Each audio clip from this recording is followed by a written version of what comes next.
Ang kwentong ito ay hango sa totoong buhay. Mula ito sa isa nating kabayan na itago na lamang natin sa pangalang Kalawin. Ito ay naganap sa Lanao del Sur. Kumpara sa kadalasang gamit ng mga antingero, naiiba ang tangan ni Kalawin dahil hindi ito nagmula sa kalikasan kung hindi sa buto ng napas lang na aswang. Binata pa lamang nang matutunan ang pakikipaglaban. Saksi siya sa masalimuot na pangyayari sa paligid. Gawa ng iba't ibang pangkat ng terorista ang nakakasalamuha sa araw-araw. Pigil hininga sa tuwing makakasalubong dahil hindi lang pagbubuhat ng kamay ang natatanggap sa mga ito. Nagagawa nilang kumitil. Sila rin ang dahilan kung bakit maagang na maalam ang mahal niya sa buhay. Ito rin ang nag-udyok sa kanya upang matutunan ang humawak ng armas at patalim para lumaban. Sa kabila nito, tinuruan siya ng nakilalang antingero tungkol sa lihim na karunungan. May tuturing na buwis buhay ang kanilang pang-araw-araw, kaya kinakailangan ng mabisang proteksyon sa kamatayan. Walang takot na sumabak sa unang engkwentro laban sa mga teroristang lumusob sa lugar.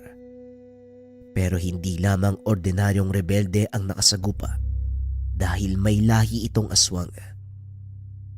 Habang hinihintay ang pasya ng kasamang antingero sa kung liligpitin ba ang bangkay, naisip niyang kumuha ng buto mula sa katawan nito at ginawang mutya. Kalaunan, naging mas mabisa kumpara sa mutya ng kalikasan. Ang bagay na ikinatuwa niya ay ang pambihirang kakayahan na taglay, ang makita ang nilalang kahit nasa malayo o madilim. Merong ding sa bulag, mararamdaman kagad ang papalapit na banta, ilang minuto pa bago maganap. Makalipas ang ilang taon, mag-isa na lamang siyang tumutugis dahil sa pamamaalam ng kaibigang antingero.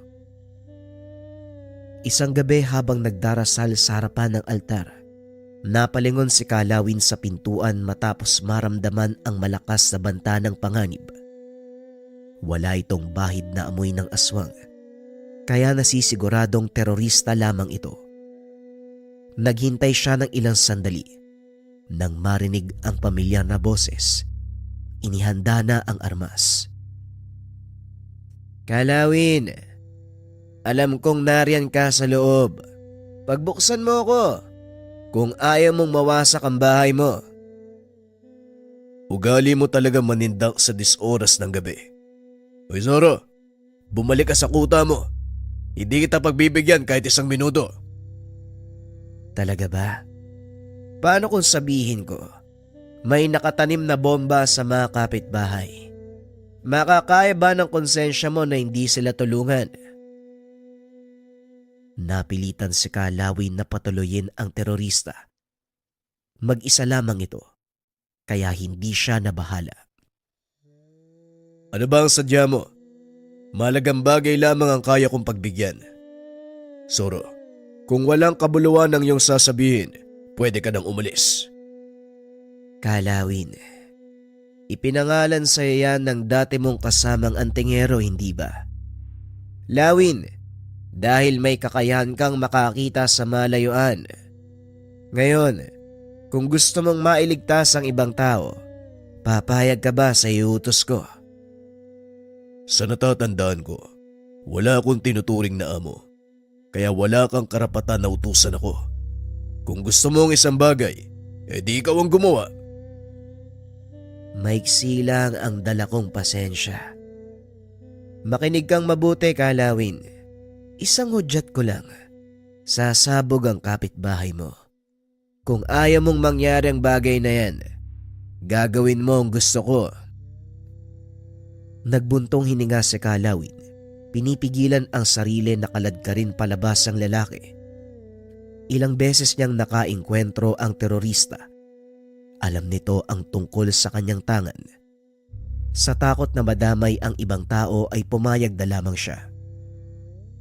Alam mo naman siguro, Naiilan sa miyembro na kabilang sa akin ay aswang. Marami silang armas na natangay sa mga nakalaban na sundalo. Kaya mag-iingat ka. Muling nagbuntong hininga si Kalawin.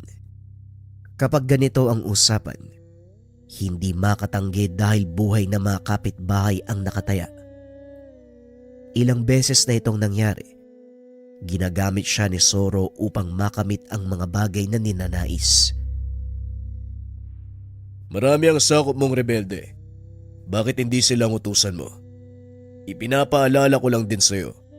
Hindi kita kailanman itinuring na kaibigan, kaya huwag kang basta-basta pumupunta rito sa tahanan ko. Alam mo bang kaya kitang patayin? Sa puntong iyon, sinubukan niyang kalabanin ang lider ng maliit na pangkat ng terorista. Kinasa ang baril sabay tutok sa ulo nito. Pero sa halip na matakot ay tumawa lamang. Kailan ka pa natutong humawak ng baril? Hindi ba puro ka lang orasyon, dasal, itak, umaasa sa tangan mo? Ang ganda ng armas ah. Saan mo nakuha yan? Hindi na mahalaga kung saan ko to nakuha. Talagang hindi ka nakakaramdam ng takot ano? O baka naman tanggap mo na ang katotohanan na dito ka na mamamatay? Hindi ako natatakot. Dahil kung papatayin ako ngayon, meron ding mamamatay na ibang tao. Wika nito sabay bukas ng bintana. Patuloy na nagpipigil ng galit si Kalawin. Mula roon tanaw niya ang kapitbahay na hawak ng tauan ni Zoro. May nakatutok na kutsilyo sa leeg. Ano? Kakalabitin mo pa rin ba ang gatilyo? Ayos lang din sa akin. Total may madadamay namang inosente. Sabihin mo sa akin kung nasaan ang kuta nila. Anong oras? At ano pa ang kukunin? Humalakhak si Zoro sabay labas ng tahanan. Binitawan na rin ng mga tauhan nito ang pamilyang ginawang pain. Hindi na lamang siya nagsalita pa. Hinatid ng masamang tingin ang mapang-aping terorista. Lawin, pumayag ka na naman ba sa utos ng Zoro na yon? Gagamitin ka lamang niya para sa sariling hangarin at grupo nila. Hinayaan mo na lang sana siya. Tapos ano? Hayaan ko ring mamatay kayo ng pamilya mo, pati ang ibang tao na kaya niyang idamay. Naiintindihan ko ang pagmamahal mo sa amin, pero sana naman huwag kang magpapagamit. Magiging sunod-sunuran ka na lang ba sa mga rebeldeng yan? Paano kung balang araw, buhay mo naman ang hingiin? Magpapaubaya ka. Kung nabubuhay lamang si Katonyo, natitiyak ko mapapagalitan ka. Kinabukasan, maaga siyang nagtungo sa bundok kung saan nagkukuta ang rebeldeng lulusubin. Malayo pa lamang, napansin niya na kagad ang pagkataranta ng mga ito. Malakas ang presensya ng kanyang tangan, kaya hindi na nakakapagtaka. Hindi na muna siya sumugod. Masyado bang tirik ang araw at mas ganado lamang sa pakikipaglaban sa gabi. Ang tanging sadya ngayon ay alamin ng lugar. Pagkatapos ay umalis na rin siya. Pagdating sa tahanan, abot langit naman ang pagpipigil dahil sa pagbungad ni Zoro. May dala itong malaking banta sa kanyang buhay. Kumusta ang lakad? Akala ko naman sinugod mo na yung kuta nila. Ano bang plano? Hindi ako makakapag-intay ng matagal. Nakakainip ang ganyan. Mamayang gabi gawin mo na. Nawawalan na ako ng gana kapag pinapaalalahanan sa bagay na alam kong gagawin. Isang salita mo pa. Wala ka ng aasahan sa akin. Huwag mo kong hamunin dahil wala ka ng kawala sa akin. Naalala mo ba ang pamangkin mong lalaki? Nahanap ko siya habang nagmamanman sa bayan. Sa katunayan, nasa kuta siya ngayon. Sasabihin ko bang nangangamusta ka? Sabihin mo na ang lahat ng gusto mong sabihin. Hindi mo ko mauuto. Matagal nang patay ang pamangkin ko. Mga kasamahan mo ang nanloob sa tahanan. Nakakalimutan mo na ba? Paano kung nakaligtas ang pamangkin mo? Lumaki sa lansangan. Nakita ko kanina Dinala sa kuta at ngayon ay biyag na. Huwag kang mag-alala. Hindi ko siya gagalawin o sasaktan dahil may trabaho ka pang gagawin sa akin. Ano? Ayaw mong maniwala? Pwede kang pumunta sa kuta kung gusto mo. Sumilip ka. Upang makasigurado, sumama siya sa kuta. Napagtanto na pamangkin niya nga ito. Ang buong akala, nasawi matapos bombahin ang lugar. Saka mo lang siya makukuha kapag nagawa mo na ang inutos ko. Ngayong gabi gawin mo na. Huwag mong hintayin na maubos ang aking pasensya dahil baka ang binata ang mapagbuntungan ko ng galit. Banta nito sabay kasa ng baril upang manindak. Siguraduhin mo lang na wala ni isang galos ang pamangkin ko.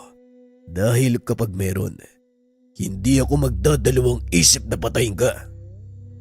Pagsapit ng gabi, pinuntahan ni Kalawin ang kuta ng kaaway. Mangilan-ngilan na lamang ang naroon.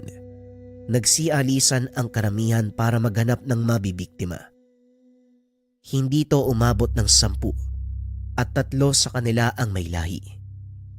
Matapos matakpan ng muka ay dahan-dahan siyang lumusob. Una niyang itinumba ang mga nakabantay sa likuran.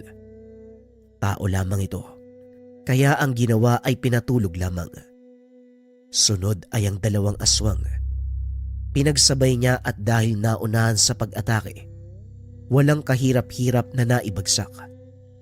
Pasimple siyang pumasok sa loob kung saan nakalagay ang mga armas na kukuhain.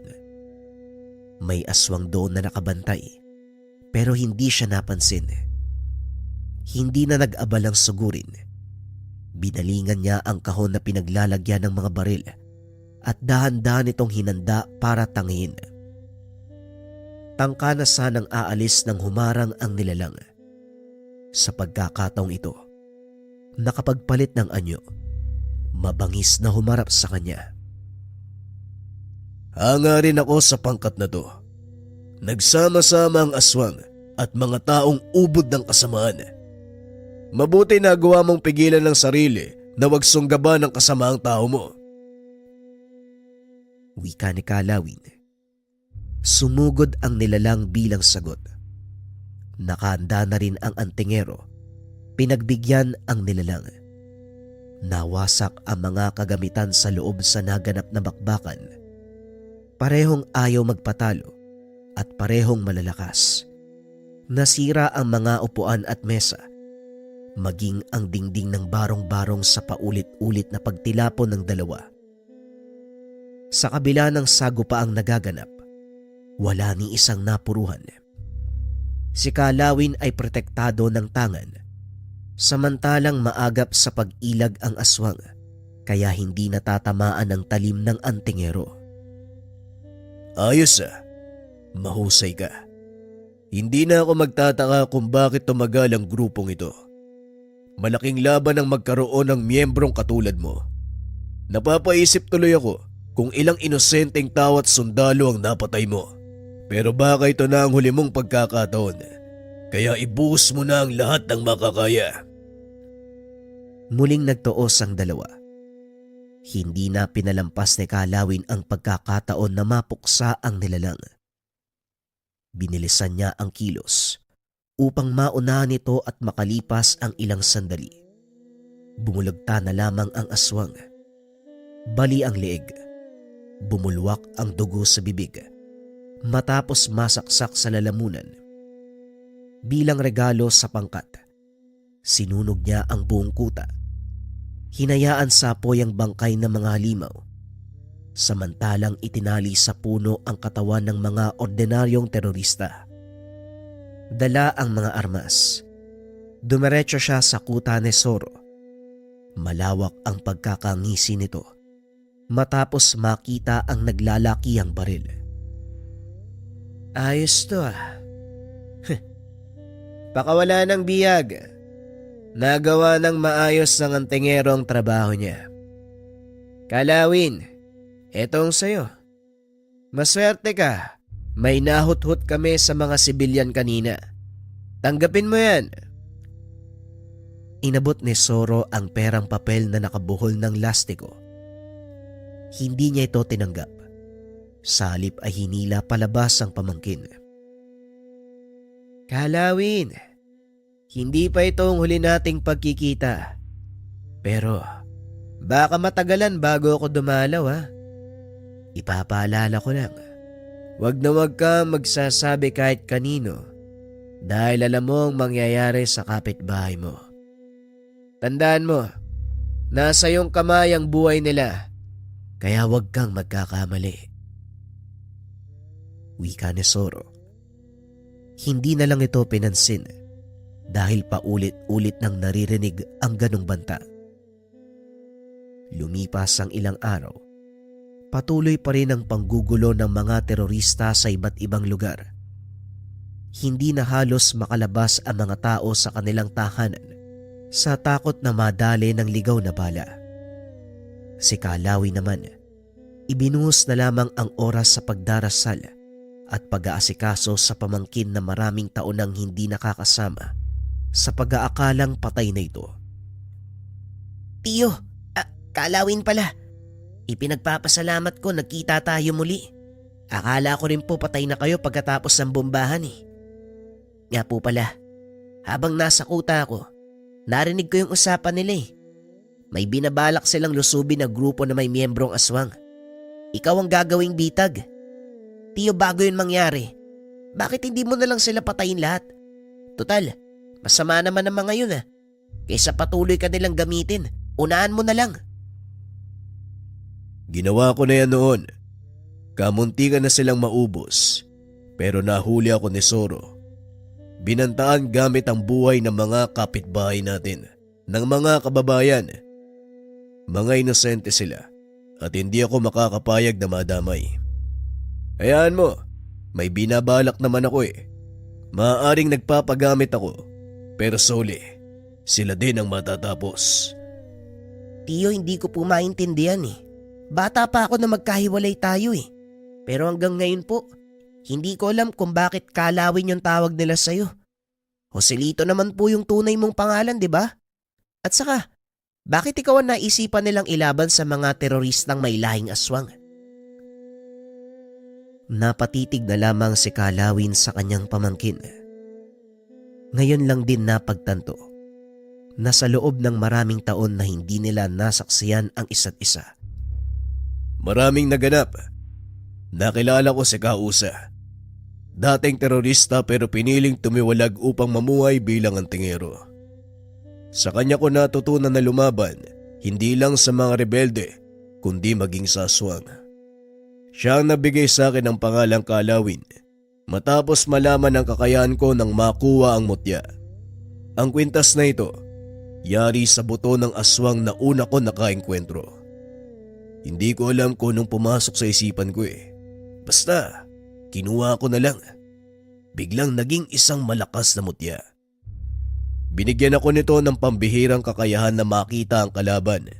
Tao man o aswang, kahit nasa malayo o madilim na lugar. Kaya Kalawin, parang agila sa talas ng paningin. Tumango ang kanyang pamangkin.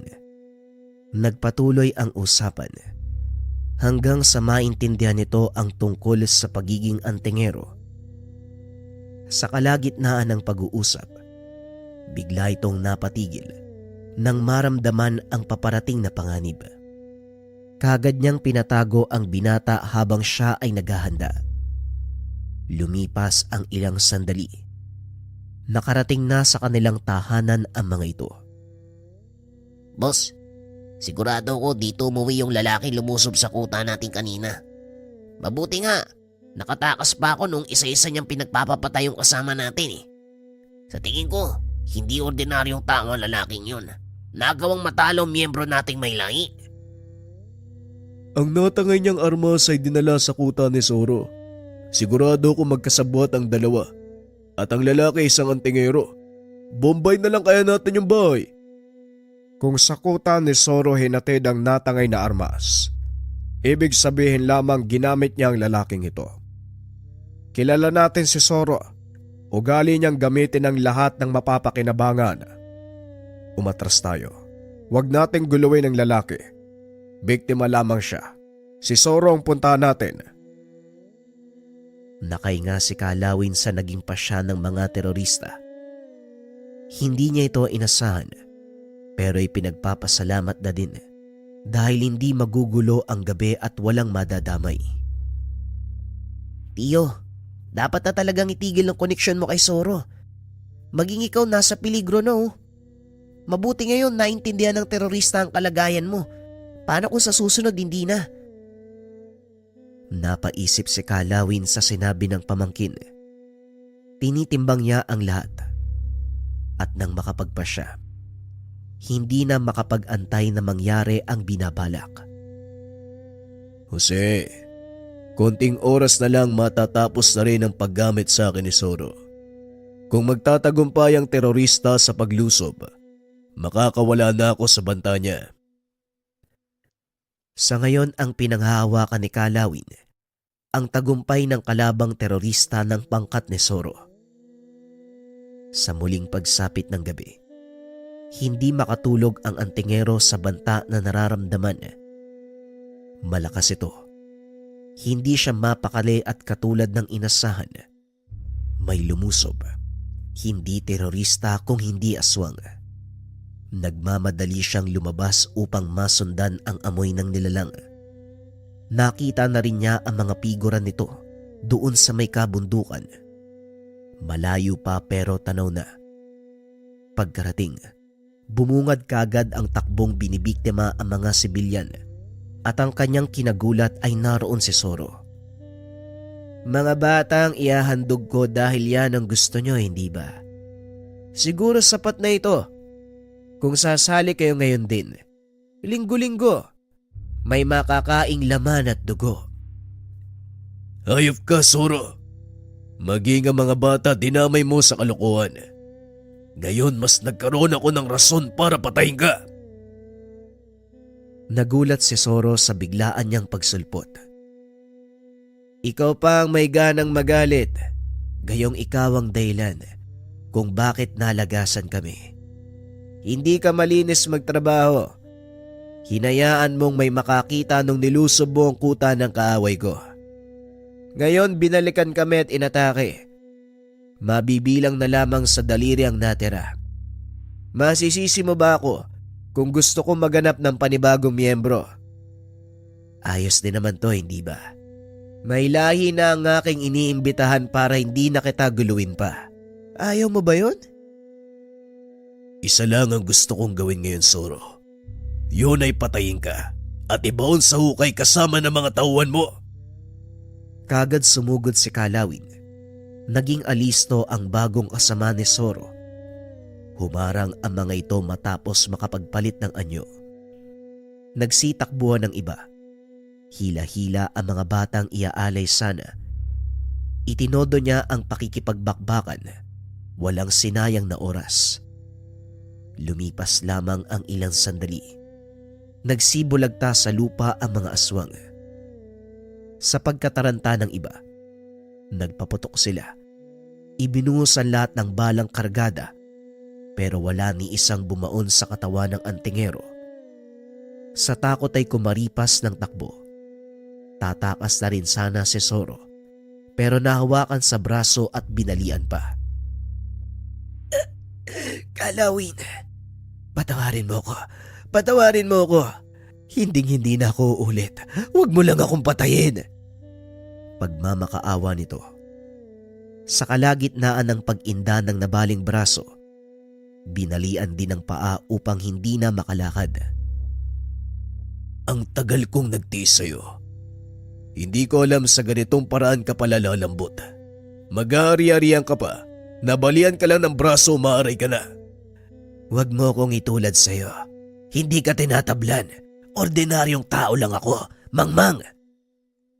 Sabihin mo ang gusto mong sabihin. Dahil ito na ang huli mong pagkakataon. Tama na ang kasamaan mo, Soro. Manahimik ka sa kabilang buhay. Hindi na nagpaawat si Kalawin.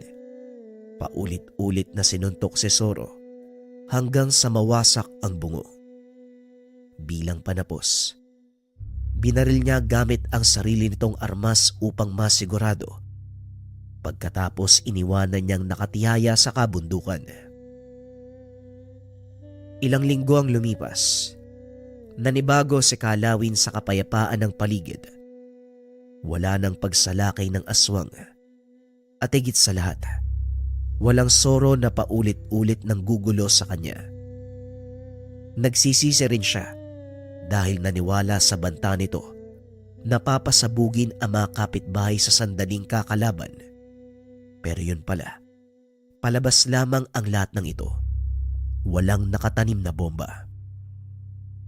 Nautakan ako ni Soro ah.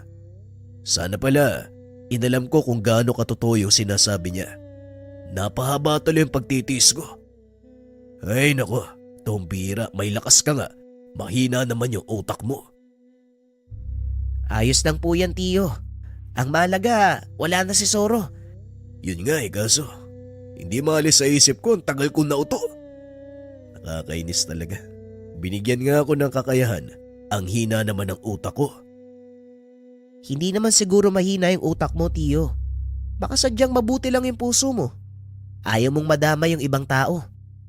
Siguro nga tama ka. Pero mas pipiliin ko na maging ututo. Maprotektahan lamang ang mga tao.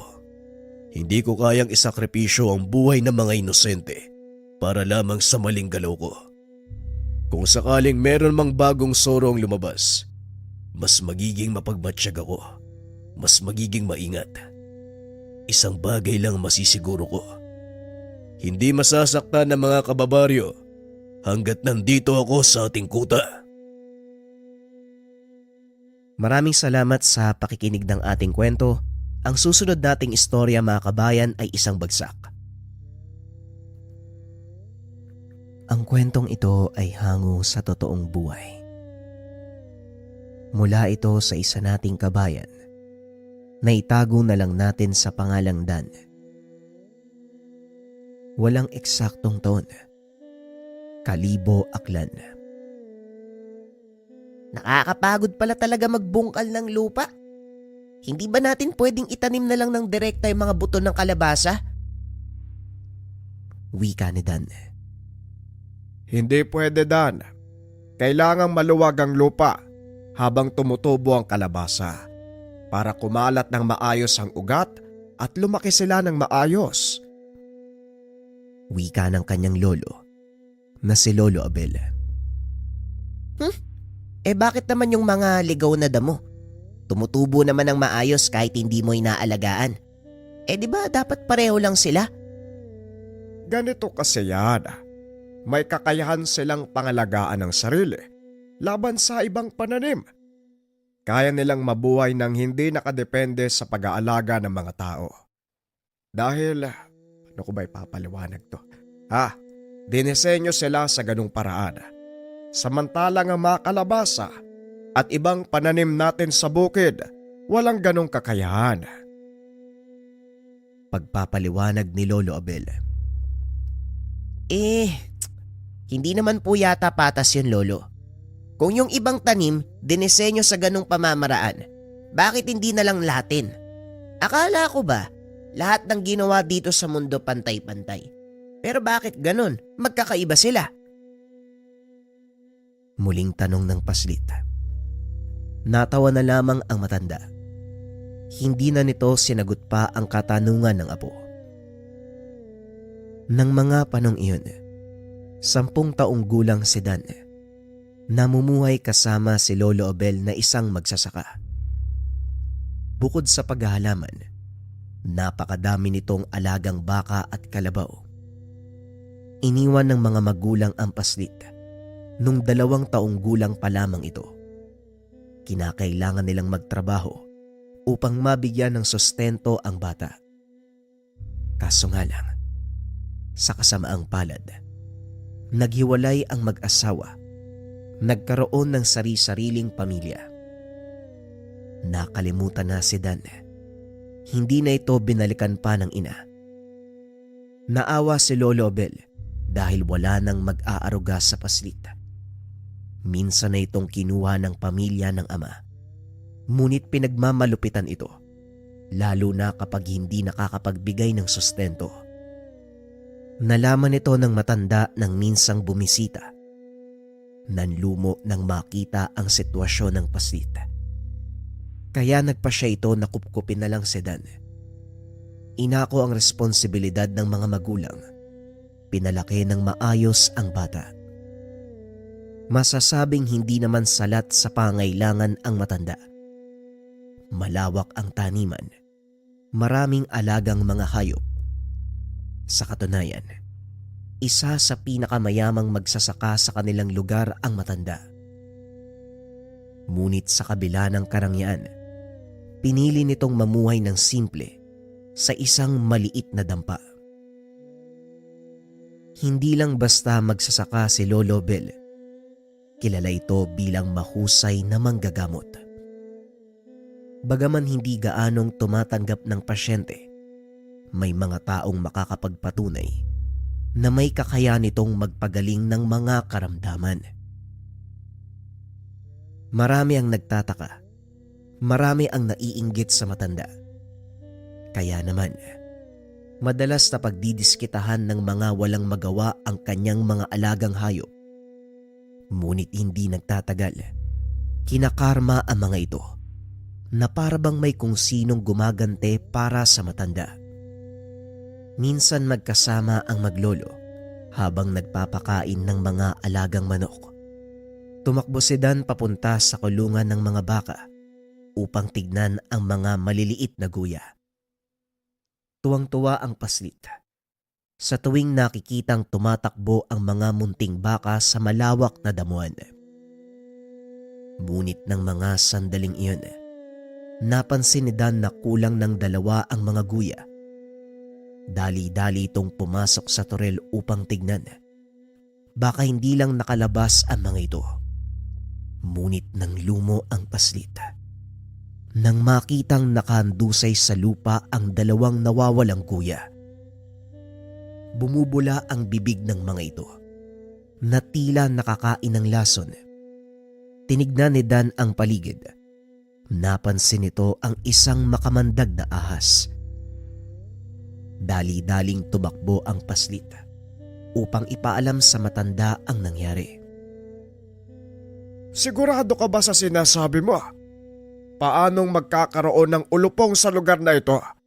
Hindi naman lumalaki ang mga ganong uri ng ahas sa probinsya natin.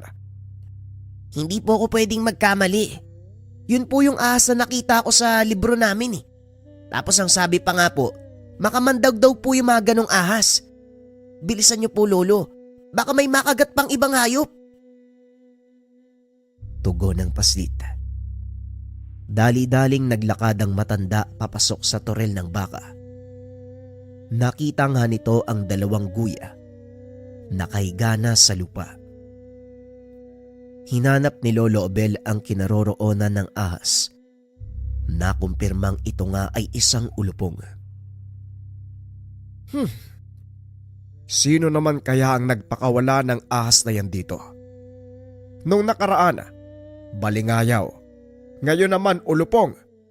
Ano na kaya ang susunod na papakawalan ng mga taong yan? Ay mamaya makakita ako dito ng halimaw. Wika ni Lolo Abel. Pag nahuli ko sila, ipapasipa ko yung mga yan kay Bulas. Teka, nasan nga pala si Bulas? Wika ng paslit habang iniikot ang tingin sa paligid. Maya-maya pa ay sumipol ang matanda. Lumantad ang napakagandang itim na kabayo. Oh, yan na ang kaibigan mo. Kumuha ka ng damo at tubig, lagyan mo ng kaunting asin para ganahan siya sa pag-inom. Wika ni Lolo Bel. Dali-dali namang tumakbo si Dan para sundin ang utos ng matanda. Lingid sa kaalaman ng paslit, Hindi to pangkaraniwang kabayo.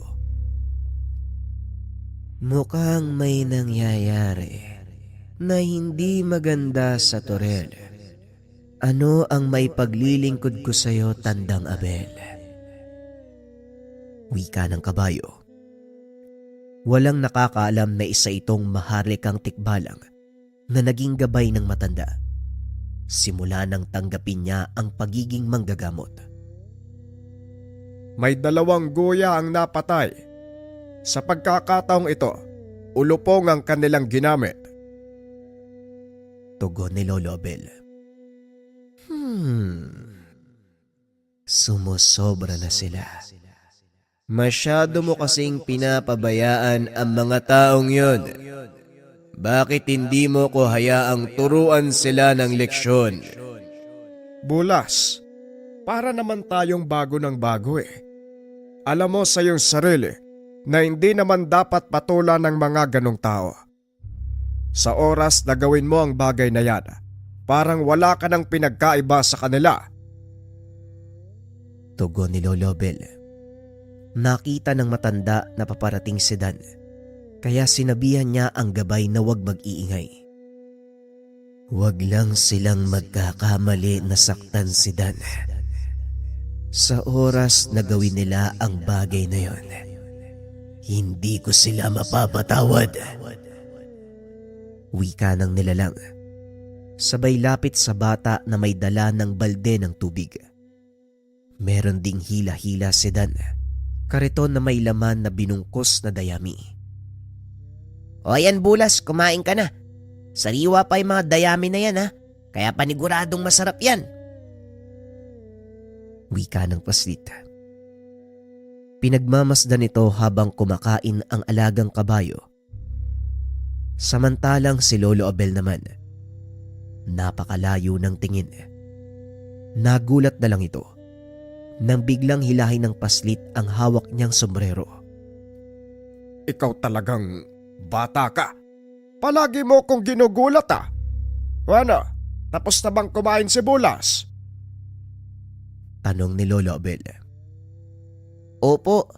Ayun o, tumakbo na naman palayo. Napapansin ko po ha. Napapansin ko po. Palaging malayo ang tingin nyo. Bakit lo? May problema po ba kayo? Tanong ng paslit. Ang mga taong naiinggit sa atin na po, nagiging sakit na sila ng ulo. Siguro oras na para kumilos eh.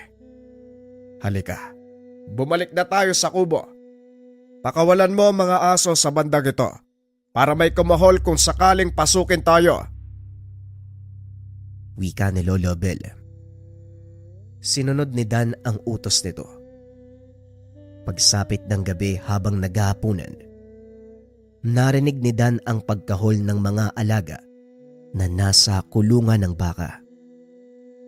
Kumuha ng pang-ilaw ang paslit at inilawan ito.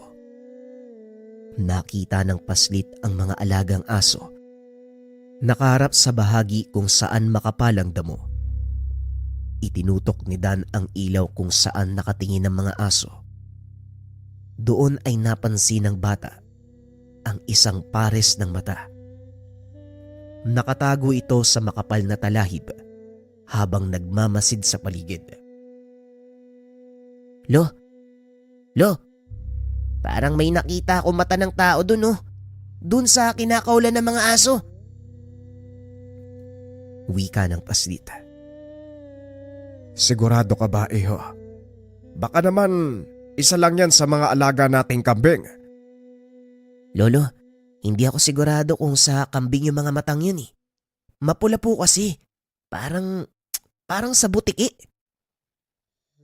Dito na nagsimulang kabahan ng matanda nang sabihin ni Dan na parang mata ng butike ang nakita. Saan banda? Ituro mo sa akin. Nandyan pa ba siya? Opo, nakatitig lang po sa atin oh. Tugon ng paslit. Kinuha ng matanda ang hawak nitong pang-ilaw. Itinapat at inikot ang tingin sa direksyon ng mga aso hanggang sa makita nito ang sinasabi ni Dan. Pumasok ka sa loob ng bahay po. Huwag kang lalabas hanggat hindi ko sinasabi. Wika ng matanda. Sumunod ang paslit at bahagyang binuksan ang bintana upang makita ang nangyayari sa labas. Naglalakad si Lolo Abel papunta sa kinaroroonan ng mga aso. Habang papalapit ito, nakita ni Dan ang alagang sibulas. Naglalakad papunta sa matanda. Medyo malayo na ang bahaging iyon sa kanilang kubo, kaya hindi na maririnig ni Dan ang mga gagawing ingay ng matanda. Mukhang napansin mo na ang nilalang. Hindi ko siya ginalaw. Mukha namang wala siyang dalang panganib. Ibig sabihin, kanina mo pa alam ang tungkol sa nilalang na ito. Oo. Nakita ko siyang pumasok sa ating teritoryo. Mukhang hindi maganda ang lagay, kaya hinayaan ko munang magpahinga. At isa pa, mukha namang hindi siya gagawa ng kahit anong ikakapahamak. Lalo pa, bantay sarado ng malalaking aso ang lugar na ito. Halika Bulas, samahan mo ko at lapitan natin ang nilalang na yan. Gusto kong malaman kung ano siya at para matignan natin kung ano ang nangyayari sa kanya. Wika ni Lolo Abel. Naglakad ang mga ito papunta sa pinagtataguan ng nilalang. Napansin nilang natatakot ito, lalo pa nang makita si Bulas. Huwag kang mag-alala. Hindi ka namin sasaktan. Lumabas ka sa pinagtataguan mo at titignan ng matandang ito kung ano ang maitutulong namin sa iyo. Wika ni Bulas. Dahan-dahang tumayo ang nilalang. Naglakad palabas sa talahiban. Tumambad ang malabuhayang nilalang. May katawan ng tao. Balot ng makapal na kaliskis ang katawan.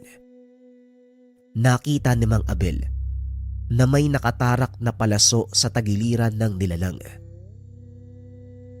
Mahabaging langit. Isang reptilian. Bulas, bakit hindi mo kagad sinabi sa akin ang tungkol dito? Hindi natin alam kung anong meron sa palasong nakabaon sa katawan ng nilalang na yan. Kaibigan, halika, sumama ka sa akin. Titignan ko kung anong maaari nating gawin. Wika ni Lolo Abel. Samantala, patuloy na nakamasid si Dan mula sa bintana ng kanilang kubo. Sobrang dilim ng mga oras na yun, kaya hindi niya gaanong maaninag ang nangyayari. Maya-maya pa, napansin ito na naglalakad pabalik ng kubo si Lolo Abel, kaya sinalubong ito ng paslit sa pintuan. Ano po ang nangyayari dun, Lolo? May nakita po ba yung mga aso? Tanong ni Dan. Wala naman iho. May kambing lang na naipit ang sungay sa malaking puno ng talahib. Nagkasugat ang ulo kaya kailangan kong gamutin. Baka dapuan ng langaw tapos maimpeksyon.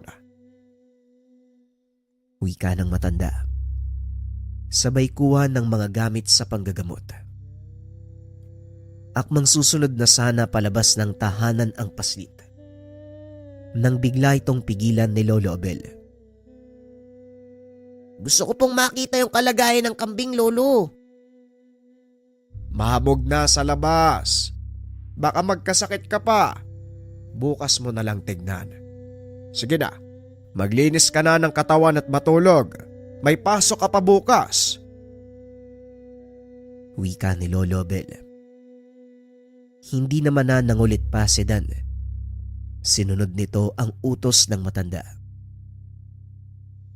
Pagbalik ni Lolo Abel sa kulungan ng baka, sinuri nito ang sugat ng nilalang.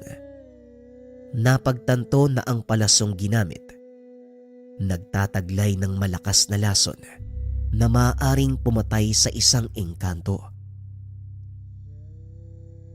Dugo ng babaeng usa, ang ginamit nilang panglason. May magagawa ka ba, Tandang Abel? Hindi ako naging manggagamot kung hindi ko alam ang lunas sa lasong ito. Magmadali ka, Bulas. Kumuha ka ng ilang perasong ugat ng kugon. Tugon ng matanda. Dali-daling kumuha si Bulas ng ugat ng kugon. Kagad bumalik sa kulungan ng mga baka. Kumuha ng langis si Lolo Abel mula sa kanyang maliit na kahon. Ibinuhos sa sugat ng nilalang. Napaangil ito ng malakas dahil sa hapdi. Tisin mo lang. Ilang segundo lang, mamamanhid na ang sugat at pwede na nating bunutin ang palaso. Wika ni Lolo Abel. Huminahon naman ang nilalang. Ilang sandali nga ay tuluyan itong nakatulog. Kinuha ni Lolo Abel ang pagkakataong iyon upang bunutin ang palaso. Mabuti na lamang, gumana ang langis na inilagay, kaya hindi na naramdaman ng nilalang ang sakit. Matapos ay hinugasan niya ang sugat gamit ang pinaghalong dahon ng bayabas at ugat ng kugon. Tinalian nito, hinayaang makapagpahinga ang kanilang bisita. Ano kaya ang dahilan ng pagpapakita ng reptilian sa lugar? Ang mga uri nila ay mapayapa at may nahong mga engkanto. Sa oras na mabulabog ang kanilang tirahan, kusa silang umaalis ng walang gulo. Siguro, may mga taong nanggambala ng kanilang katahimikan. Malalaman natin yan sa oras na magkamalay siya. Sa ngayon, kailangang maitago mo ang nilalang na yan mula kay Dan. Hindi pa natin alamang kaya nitong gawin. Wika ni Bulas. Tama ka, Bulas. Ikaw na ang bahalang maglagay ng sabulag sa lugar na ito. Ililipat ko rin ang ilang baka upang hindi na pumunta si Dan para magpakain. Tugon ng matanda. Matapos gamutin ang nilalang, bumalik na ang matanda sa kanilang kubo. Tulog na rin si Dan ng mga sandaling iyon. At dahil malalim na ang gabi, nagpahinga na si Lolo Abel. Kinabukasan, maagang nagising si Dan upang pakainin ang mga alagang hayop. Mabuti na lang, mas naunang magising sa kanya si Lolo Abel. Papasok na sana ng kwadra ang binata nang tawagin ito ng matanda. Dan, tignan mo nga yung tumpok ng dayami doon sa gawing yon. Parang marami yatang tumutubong kabuti ah. Malamig ang panahon. Ang sarap sigurong humigop ng masarap na sinabawang kabuti. Aba, oo nga po lolo. Sandali lang ah. Kukuha ako ng maliit na timba. Tugon ng paslit. Sabay takbo pabalik ng tahanan. Nakahinga ng maluwag si Lolo Abel dahil nabigyan niya ng ibang gagawin ang apo. Pinuntahan nito ang ginamot na nilalang. Nagulat ang matanda dahil wala na ito sa lugar. Dali-daling lumabas ang matanda para hanapin ito sa paligid. Akmang lalabas na sa kwadra, sinalubong ito ng reptilian. Ano ang dahilan mo? Bakit mo ko tinulungan? Hindi ka ba natatakot sa akin? Maaari kitang patayin dahil nakita mo ko. Hay ikaw, wag mo nga akong ginugulat ng ganyan. Ito naman, kumusta ang kalagayan mo? Tugon ng matanda. Sabay upo at nagsindi ng tabako. Sagutin mo ang tanong ko, matanda. Bakit mo tinulungan ang isang kagaya ko? Muling tanong ng nilalang. Sabihin na lang natin na tawag ng tungkulin. Huwag kang mag-alala. Wala akong ibang hangad mula sa iyo, kundi maayos na pakiramdam mo at malaya ka ng makakalis. Tawag ng tungkulin. Kailan pa kayo nagkaroon ng obligasyon sa aming mga engkanto? Tanong ng reptilian. Biglang lumitaw si Bulas mula sa likod nito. Bakit hindi ka na lang magpasalamat sa matanda? Ang dami mong sinasabi. Wika ng tikbalang na noon ay nasa totoong anyo. Itim ang pangangatawan, ginto ang kanyang buhok, maging ang buntot. Isang maharlikang tikbalang, nakikisalamuha sa mga tao. Bakit mo ibinaba ng husto ang iyong sarili? Tanong ng reptilian. Hindi ko ay binaba ang aking sarili. Naramdaman ko lang na ito ang dahilan kung bakit ako nabubuhay. Ayusin mo ang pananalita sa harapan ko. Kahit kailan, hindi ko tinalikuran ng pagiging maharlika. Tugon ni Bulas. Mga hangal, kung inaakala niyong magpapasalamat ako, sana hinayaan niyo kong mamatay. Dahil sa oras na malaman ng mga kalaban ng aking angkan na tinulungan niyo ang isang reptilian, siguradong mapapahamak kayo. Wika nito habang naglalakad ng patras. Mapapahamak. Sa anong paraan? Ipaliwanag mo ang mga sinasabi mo. Tanong ni Bulas. Ngunit hindi na sumagot pa ang nilalang. Bigla itong pumasok sa mga kugon. Tuluyang naglaho. Mukhang may malalim na ibig sabihin ang mga kataganang nilalang na yon, Bulas. Bakit hindi mo alamin kung ano ang totoong nangyari sa kanila? Wika ni Lolo Abel. Alam ko ang pinagkakanlungan ng mga reptilian sa mundong ito. Pupunta ako sa lugar para alamin ang kaganapan. Tugon ng tikbalang. Matapos itong umalis, ay siya namang pagdating ni Dan. Lolo, bakit ganon? Bakit tumatakbo si Bulas? Naglalaro ang kaibigan mo. Aba, napakadami palang kabutiang nakuha mo . Halika, dali. Tulungan mo kong linisin ang mga yan nang mailuto na at makahigop tayo ng sabaw. Wika ni Lolo Bel. Pilit nitong nililihis ang atensyon ni Dan. Ngunit hindi sinasadya. Nakita ng paslit ang dugong nagkalat sa mga dayami sa loob ng kwadra.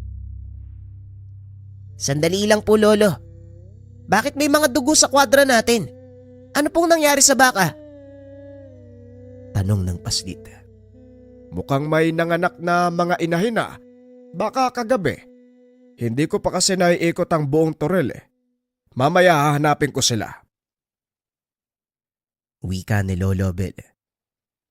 Hindi naman na nagtanong pa ang paslit. Mabuti na lamang nakalusot ang matanda. Dahil ilang sandali lang, lumabas mula sa isa pang kulungan ang kakasilang palang naguya.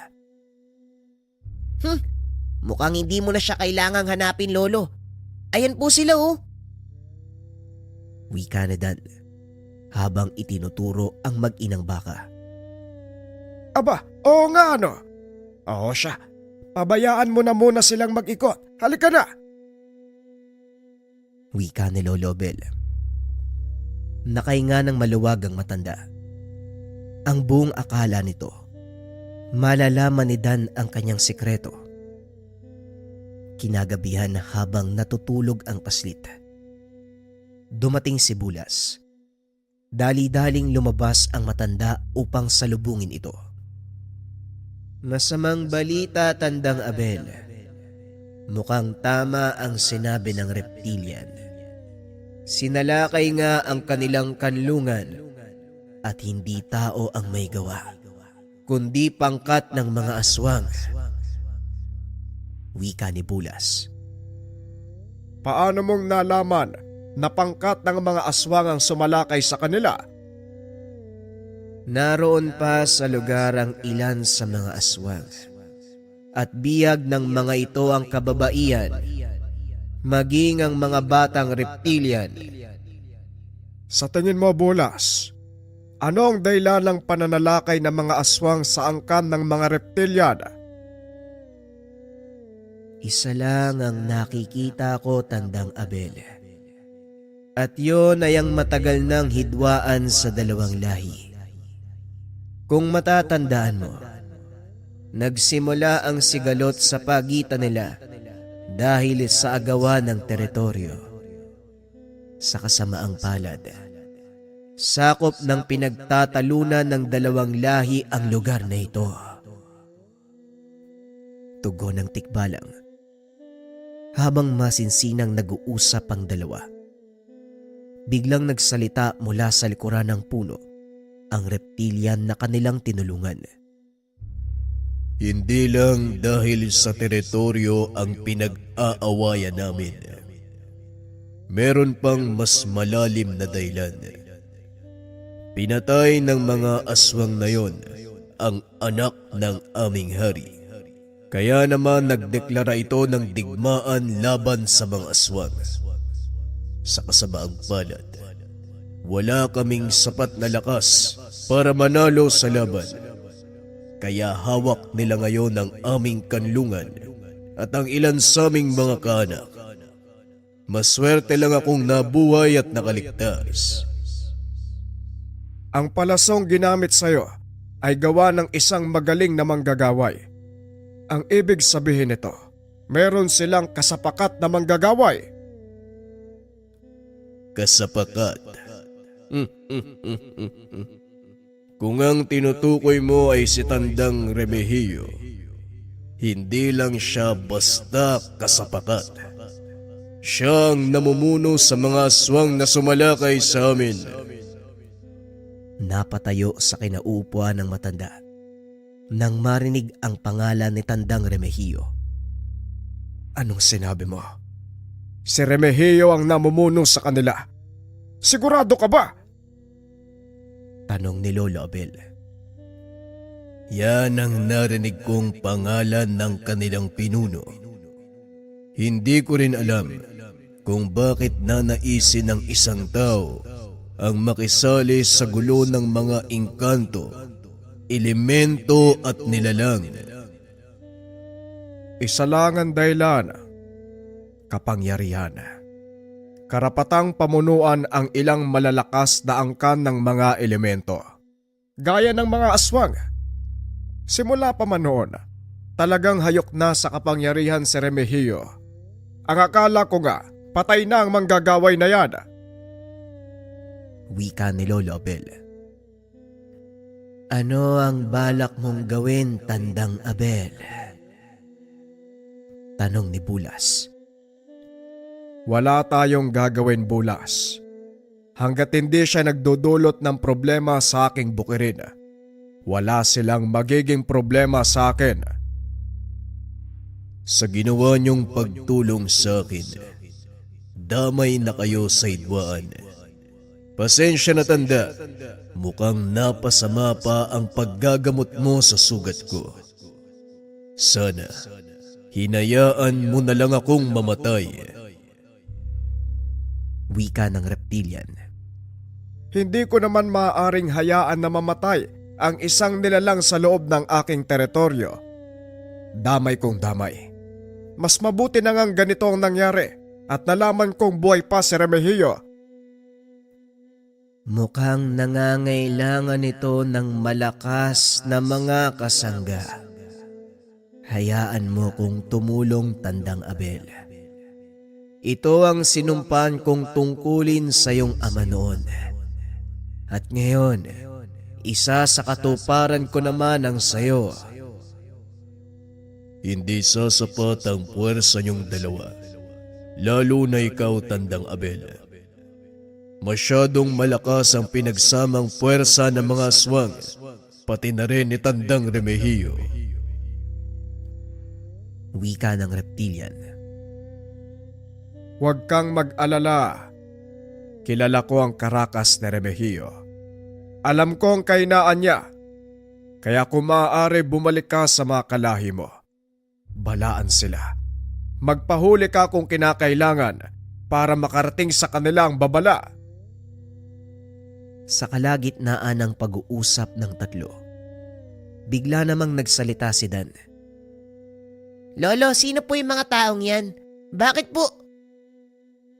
Hindi na ituloy ng paslit ang sasabihin nang mapagtanto na hindi tao ang kausap ng matanda. Bakit gising ka pa? Ikaw talagang bata ka. Sige na mga kasama, umalis na kayo dito.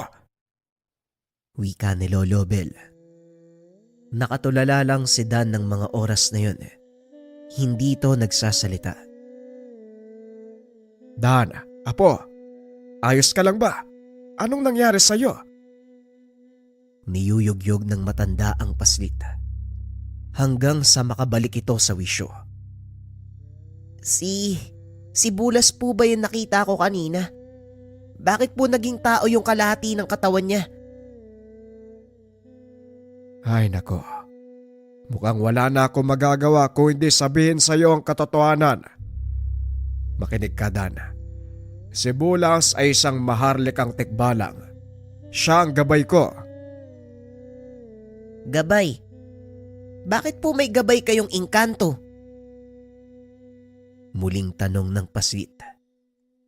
Sa pagkakataong iyon, si Bulas na ang sumagot. Hindi pangkaraniwang tao ang lolo mo. Isa siyang mahusay na tagapamagitan. At ako naman ang kanyang engkantong gabay na tumutulong na panatiliin ang kaayusan sa mundo ng mga tao. Pagpapaliwanag ni Bulas. Ganun ba? Ibig sabihin may kapangyarihan si Lolo Abel. Ayos! Ang galing! Tugon ng paslit. Imbis na matakot, tumalon ito ng paulit-ulit. Tumatakbo paikot sa kinakatayuan ni Bulas. Tama ka, Dan. Makapangyarihan ang Lolo Abel mo.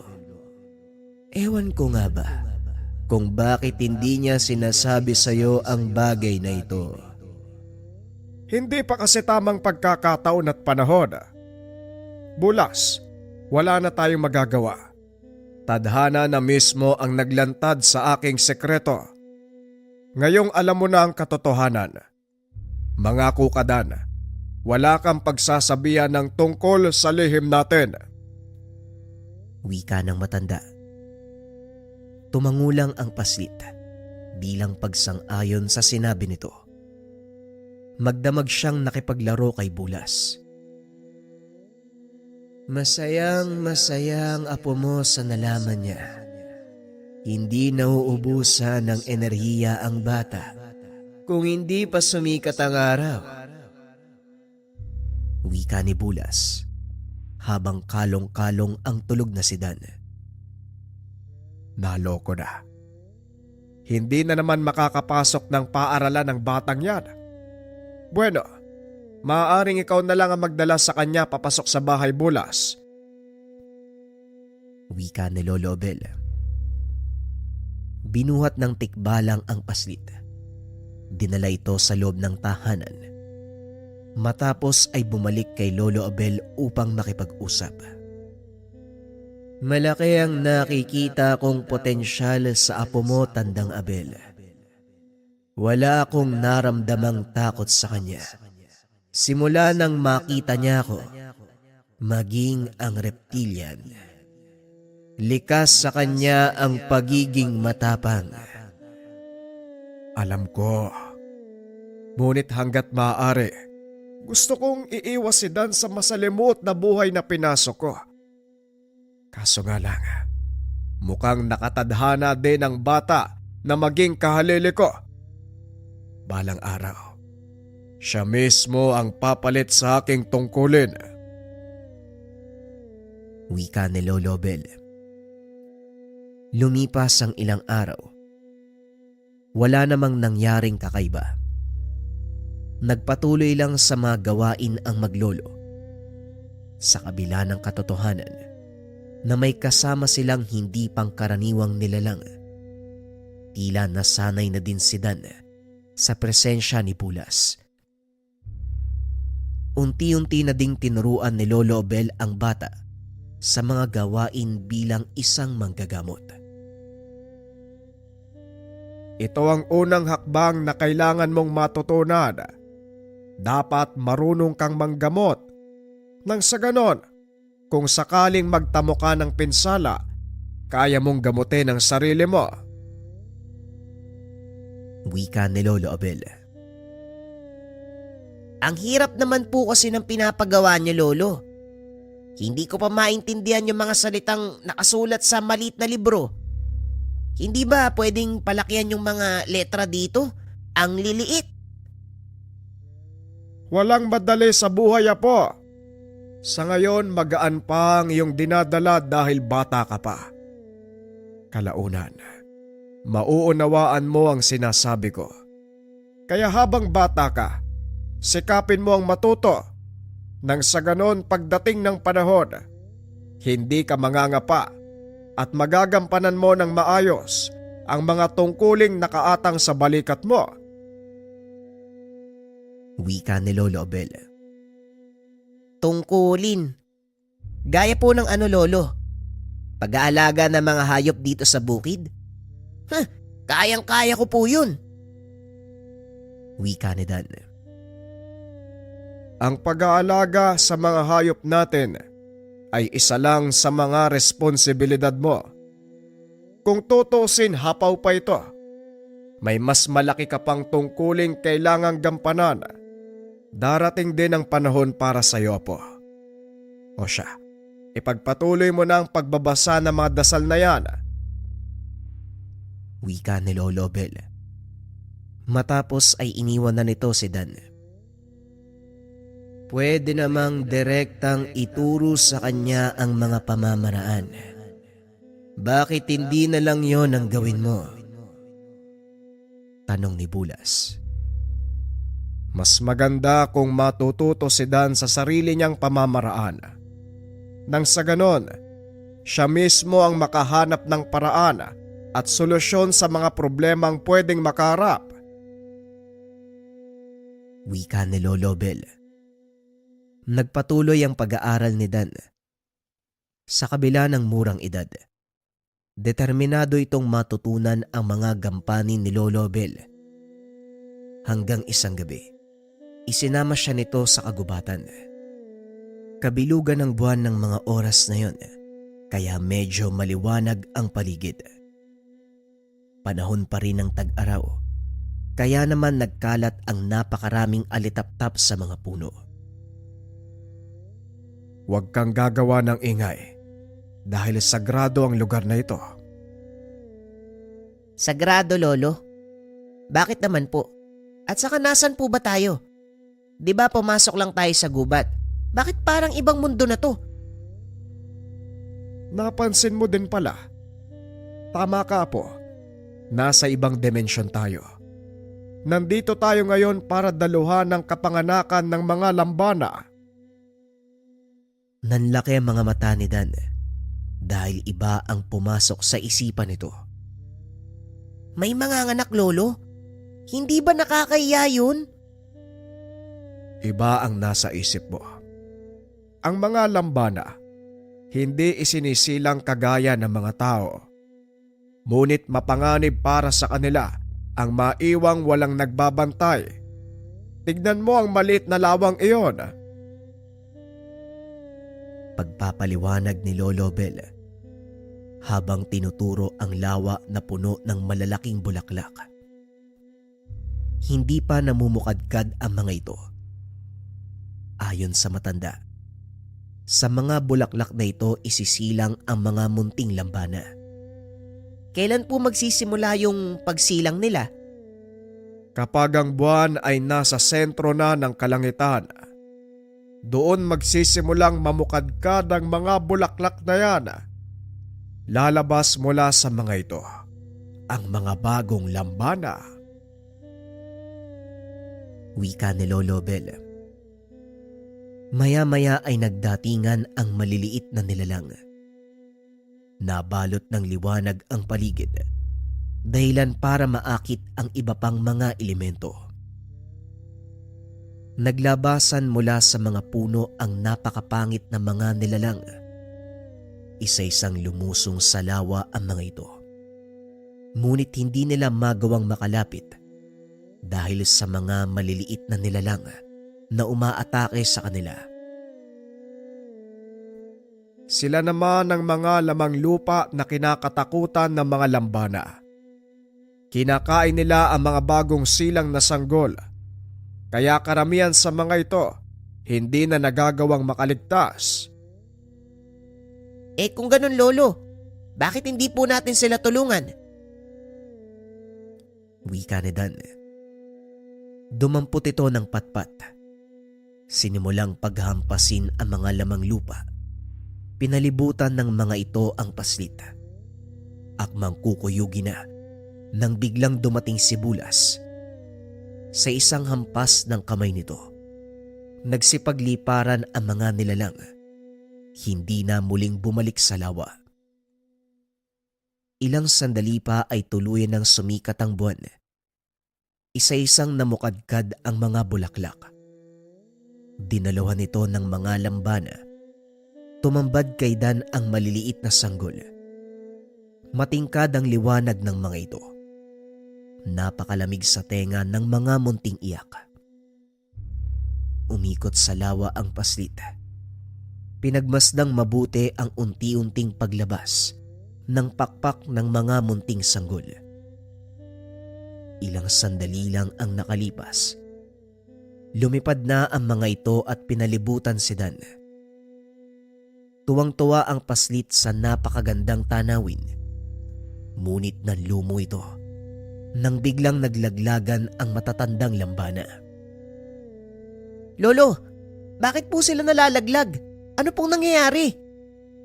Sa tuwing isinisilang ang mga bagong lambana, namamatay ang mga matatanda. Ito ang kanilang buhay. Dinala kita dito para matutunan ng isa sa pinakamahalagang aral sa buhay. Wika ni Lolo Abel. Aral? Ano naman po yun, Lolo? Ang mga lambana ay may ginagampanang mahalagang papel sa parehong mundo ng mga tao, pati na rin ang engkanto. Sila ang nagiging daan kung bakit lumalago ang mga kagubatan dito sa atin. Meron silang kapangyarihan na magpagaling ng may mga sakit na halaman. Dahil dito, dumarating sa punto na uubos ang kanilang enerhiya at sa bandang huli ay tuluyang namamatay. Ngunit sa pamamagitan ng ibinigay nilang lakas sa kalikasan, isinisilang ang mga bagong lambana. Ang aral na gusto kong matutunan mo, Apo. Lahat tayo ay may katungkulang kailangang gampanan. Ngunit hindi habang buhay, tayo ang gagawa nun. Darating ang panahon, manghihina ang katawan natin, makakalimot ang isipan at tuluyang mamamaalam sa mundong ito. Ngunit dahil sa legasiyang iniwan natin sa mundo, may mga taong pinili para sundan ang mga yabag natin at ipagpatuloy ang ating sinimulan. Pagpapaliwanag ni Lolo Abel. Ang ibig sabihin ni Tandang Abel, darating ang panahon na mamamatay siya at ikaw ang magpapatuloy ng kanyang sinimulan.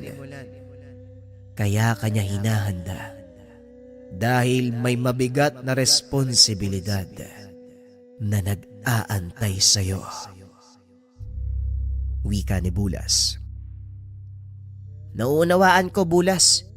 Darating ang panahon mawawala si Lolo Abel. Kaya kailangan kong matutunan ng lahat ng kaalaman mula sa kanya upang magampanan ng maayos yung nag-aantay na tungkulin. Wika ng paslit. Hindi akalain ni Lolo Abel na maririnig niya ang mga katagang iyon sa isang 10 taong gulang na bata. Nanatili ang mga ito sa lugar hanggang sa sumikat ang araw para masigurado ang kaligtasan ng mga bagong silang na lampana. Pag-uwi sa kanilang tahanan, laking gulat ni Lolo Obel dahil may mga lalaking nakatayo sa harapan ng kanyang tahanan. Mukhang may bisita tayo. Sino po sila? Pasensya na po, natagalan kami sa pangangahoy. Ano pong may tutulong namin sa inyo? Tanong ni Dan. Marahang lumingon ang lalaki at ngumiti sa kanya. Nanlaki ang mga mata ni Lolo Obel nang mapagtanto na ang taong iyon walang iba kung hindi si Remigio. Napakabait mo talagang bata ka. Gusto ko sanang makausap ang Lolo Obel mo. Eto pala. Nandito na pala siya. Ayun po si Lolo. Antayin nyo na lang po siya dito. Sige po, mauna na ako. Kailangan ko pang magpakain ng mga alagang hayop eh. Tugon ni Dan. Dali-dali itong tumakbo papunta sa mga kwadra. Sumunod naman si Bulas sa paslit para protektahan ito, ayon sa pag-uutos ni Lolo Obel. Anong ginagawa mo sa lugar na ito, Remigio? Hindi ba matagal ka ng patay? Yon ang naging akala mo. Pasensya na. Pero hindi ako nagawang patayin ng iyong ama. Kaya ngayon maniningil na ako sa lahat ng ginawa niya sa akin. At dahil wala na siya, ikaw ang mananagot. Mukhang nakakalimutan mo yata na nasa teritoryo kita. Sigurado ka ba sa gusto mong gawin? Wala akong pakialam kung nasa ang teritoryo ko. At isa pa, hindi ako susuong sa isang labanan kung wala akong dalang sapat na bala. Tugon ni Remigio. Naglabasan sa paligid ang mga itim na nilalang. Biglang napatakbo pabalik sa kinaroroonan ni Lolo Obel si Dan. Lolo, may mga aswang! Kinakain nila yung mga baka! Wika ni Dan. Nakasunod sa kanya si Bulas na may hila-hilang aswang. Inihagis niya ito sa harapan ni Tandang Remigio. Isang maharlikang itim na tikbalang. Buhay ka pa pala, Bulas. Oo, buhay pa ako. At handa na akong muling makipagsagupaan sa'yo. Wika ni Bulas. Sabay tayo sa tabi ni Lolo Obel. Alam mo, Remigio, hindi ko akalain na maghaharap pa tayo muli. Pero nandito na to eh. Ano pa bang magagawa ko? Wika ni Lolo Obel. Naglakad ito papunta kay Tandang Remigio. Ngunit biglang umatras ang matanda. Saan nang gagaling ang enerhiyang yan? Ano ba ang tinutukoy mo? Wala namang ibang tao dito maliban sa akin at kay Bulas. Hindi nang gagaling sa'yo o sa tikbalang ang enerhiya. Kung hindi sa batang yan, saan nang galing ang kanyang kakayahan? Napalingon si Lolo Obel kay Dan, na noon ay nakatitig lang kay Tandang Remigio. Maging ang mga aswang na kasama nito, naramdaman ang kakaibang presensya ng paslit. Huwag ka nang magulat. Apo ko ang batang yan. 3 henerasyon mula sa akin. Kaya paniguradong namana niya ang kapangyarihan ng aking lolo. Hindi ako naniniwalang minana niya ang kakayahan ng iyong angka, Nabel. May iba pa akong nararamdaman. Wika ni Tandang Remigio. Hindi lubos maunawaan ni Lolo Obel ang ibig sabihin ng manggagaway. Hanggang sa nakita nito, nagliwanag ang katawan ng paslit. Napansin din ito ang pagtubo ng gintong buhok sa bandang likuran ng ulo ni Dan. Ngayon mas nauunawaan ko na ang ibig mong sabihin. Ang kakayahang taglay ng aking apo ay mula sa kanyang magabay. Tugon ni Lolo Abel. Biglang lumitaw ang dalawang malaking imahe sa likod ng paslit. Sinugod ang mga tauhan ni Tandang Remigio. Hindi makapaniwala sa mga nakikita. Dalawang maharlikang tikbalang ang gabay ng apo ni Lolo Abel. Lolo, hindi ko po alam kung saan sila nanggaling eh. Pero ramdam ko na kaibigan ko po sila. Ang sabi ng isa, tutulungan daw nila tayong talunin ng mga aswang. Alam ko, apo. Ang totoo, hindi ko akalaing pagpapalaing ka ng ganitong uri ng kakayahan. Masaya ko dahil sa kasalukuyan mong edad, nagawa mong tawagin ang mga gabay mo. Tugon ni Lolo Abel habang pinagmamasdang makipaglaban ang tatlong tikbalang. Nakatayo lang din si Tandang Remigio habang tinitignan ang unti-unting pagkalagas ng mga tauhan. Hindi ako makakapayag na maulit ang kasaysayan. Hindi na ako magiging talunan sa pagkakataong ito. Wika ni Tandang Remigio. Binato ng Tigalpo si Dan, ngunit nagawa itong sanggain ni Lolo Abel. Nasaan ang karangalan mo, Remigio? Papatulan mo ang isang paslit. Ako ang harapin mo. Wika ni Lolo Abel. Nagpalitan ng atake ang dalawang matanda. Malakas na manggagaway si Tandang Remigio, ngunit mas mahusay sa larangan ng kumbate espiritual. Nagawa nitong kontrahin ang mga atake ni Tandang Remigio. Samantalang si Dan at ang tatlong tikbalang patuloy na kinakalaban ang mga aswang. Dahil sa pinagsamang lakas ng tatlong maharlikang tikbalang, napilitang umatras sa mga aswang.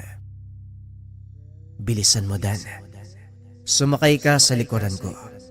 Hahabulin natin ang mga tumatakas na aswang. Wika ni Bulas.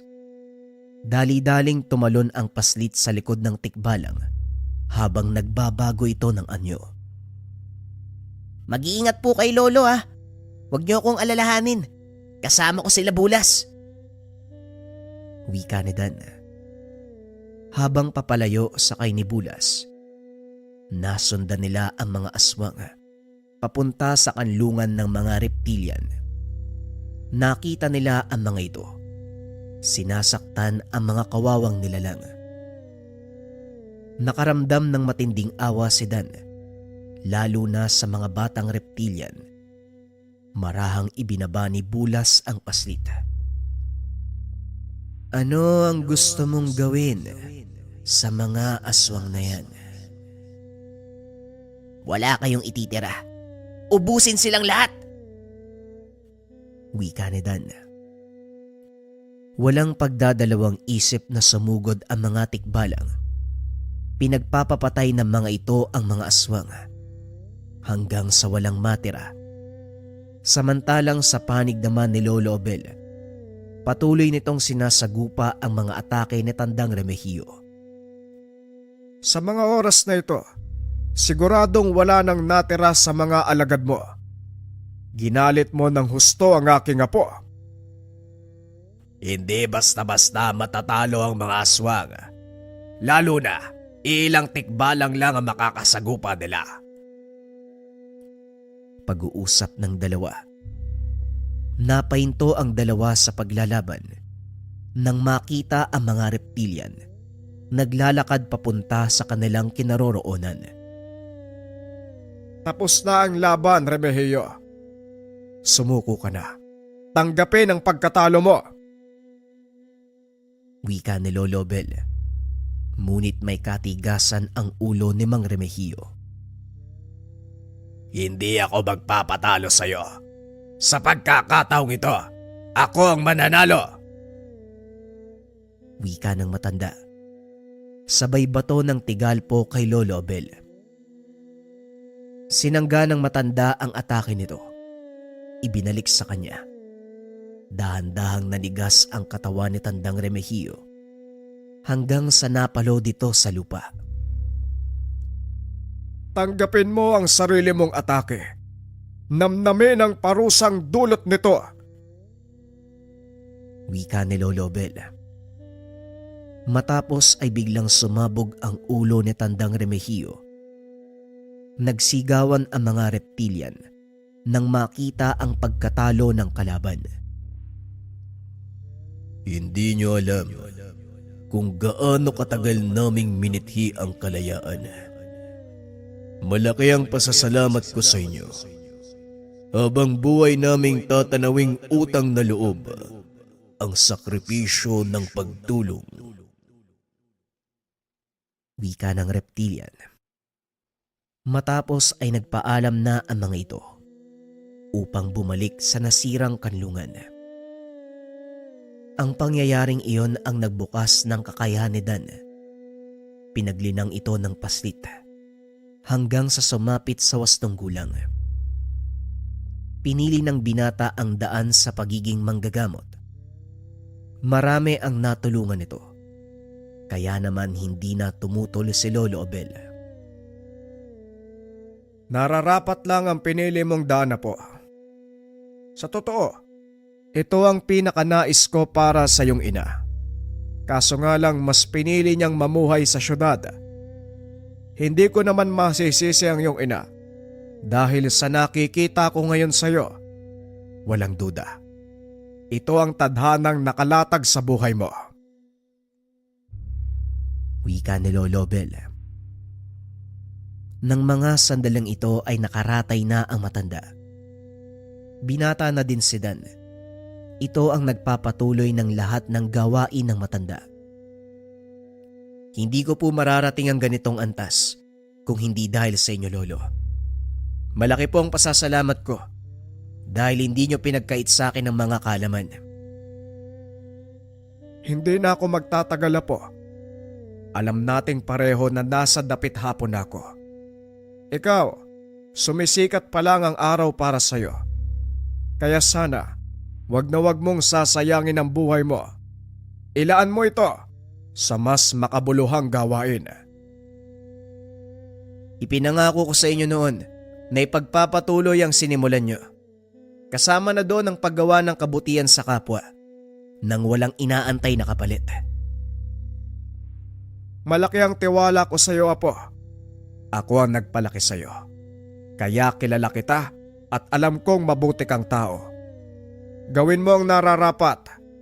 Panatiliin mo ang kaayusan sa lugar na ito. Hindi ka tatalikuran ng mga gabay mong tikbalang. Matapos ang pag-uusap, nang gabing iyon ay namaalam si Lolo Abel. Bilang pagtanaw ng respeto, inilibing ang katawan ng matanda sa sentro ng kanilang lupain. Taon-taon, nagdaraos ng piging ng pasasalamat ang binata para sa yumaong matanda. Dinadalawa nito ng iba't ibang elemento, lalo na ng mga engkantong natulungan ni Lolo Abel noong nabubuhay pa siya. Nakita ni Dan kung gaano kalaki ang impluwensya ng matanda sa mga nilalang. Sinikap ng binata na panatiliin ang relasyon. Sa pagtagal ay nagawa naman niya itong panatiliin. Nagkaroon ng sariling pamilya si Dan. Ipinasa nito sa mga naging anak ang nalalaman. Tinanggap ito ng mga bata. Naging matagumpay sila sa pangangalaga ng balanse dahil maging ang mga ito nakita ang totoong kahalagahan at kagandahan ng nagkakasundong mundo. Sa paglipas ng panahon, habang nagiging moderno ang kapaligiran, unti-unti nang nalilimutan ang mga nangyari. Ngunit nananatili sa puso at isipan ng mga kaanak ni Dan ang kwento ng kanyang buhay, ang kwento ng kanyang gabay, itim na kabayo na may gininto ang buhok. Opinyon para sa kwento. Ang pinaka-tumatak sa akin na parte ng storya, yung tungkol sa cycle ng buhay ng mga lambana. Sobrang dakila kasi ng buhay nila mga kabayan. Isipin nyo, para lamang mapangalagaan ng kagubatan, nananatili ang lahi nila. Inaalay ng mga nakakatanda ang buhay para sa susunod na henerasyon na mag-aalaga ng kagubatan para sa pangailangan ng mga tao, hayop, maging ng mga kapwa nila nilalang at engkanto. Sana ganun din tayo mga kabayan, no? Alagaan natin ang ating sarili, palakasin, patuloy na mag-aral para pagdating ng panahon na kailangan na nating ipasa sa susunod na henerasyon ng tungkulin, marami tayong maituturo sa kanila upang mapakinabangan ng susunod na yugto. Maraming salamat sa pakikinig ng kwento. Paalam.